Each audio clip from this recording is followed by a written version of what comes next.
ত্রিপুরার উদয়পুরের অবসরপ্রাপ্ত একজন চিকিৎসকের অ্যাকাউন্ট থেকে ৭১ লক্ষ টাকা হাফিজ করে দিল ডিজিটাল হ্যাকাররা। এই ঘটনা নিয়ে ইতিমধ্যে সারা রাজ্যে এই বিষয় নিয়ে একটি আলোড়ন সৃষ্টি হয়েছে যে এই রাজ্যে ব্যক্তিগত কারোর অ্যাকাউন্ট থেকে এত বড় প্রতারণার ঘটনা আছে বলে জানা নেই।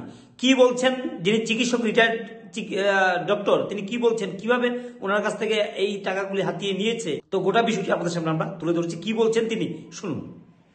এমনিতে আমি তো এখন রিটায়ার করে আছি। কি করতেন আগে? আগে তো ডাইরেক্টর হেলথ সার্ভিস ছিলাম। তো মানে প্রতারণা যে আপনি হলেন, মানে কিভাবে বুঝতে পারলেন আপনি বিষয়টা? এখন যখন তখন ঘটনা তখন বুঝলাম যে কত টাকা নিল আপনার থেকে প্রতারিত করে? ৬৮ লক্ষ টাকা। মানে কাউকে কি চিনতেন? না।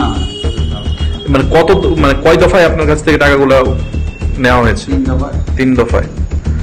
কয়দিন ধরে আপনাদের সাথে তাদের কথা চলছিল? 3 তারিখে, তারা রবিবারে বিকাল থেকে আজকে সোমবার, মঙ্গলবার। এই বিষয়গুলো কি আপনার পরিবার জানতো? না। মানে প্রথমত তারাই তো বলে দিচ্ছে কাউকে জানাবেন না, পরিবারেও জানাবেন না, আপনি মিসেসকেও জানাবেন না। তাইলে কিন্তু আমাদের ইনভেস্টিগেশনে মানে নানা রকম অসুবিধা হতে পারে। আর লিক আউট হয়ে গেলে অনেক সময় এরকম মার্ডার হয়েছে, খুন করছে, কারণ এরা তো ক্রিমিনাল। এরা আপনার মানে আপনাকে কিভাবে, মূলত কিভাবে আপনাকে ফান্ডে ফেলিয়েছে?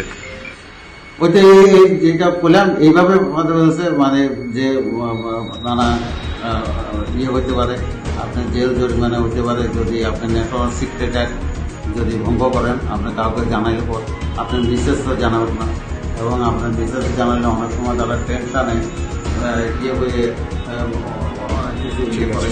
তার ফলে কি হয়, এইসব কেস যখন লিক আউট দেওয়া যায় তখন যে আপনি কি এমন কোন কেসের সাথে কি জড়িত ছিলেন আগে? না। তো আপনি এত ভয়ভীতি থাকার কারণ কি? কারণ এটা তো ওই যে বললো যে ফ্যামিলি, ছেলে মেয়ে কোনো ইয়ে দিতে পারে, এবং আপনারও এরা ইয়ে করতে পারে। তখন আজকে থানায় এসে মানে কি করলেন থানাতে? আজকে থানায় এসে তখন এটা করলাম, এইভাবে টাকা মানে ইয়ে করছে, এখন জানাইলাম।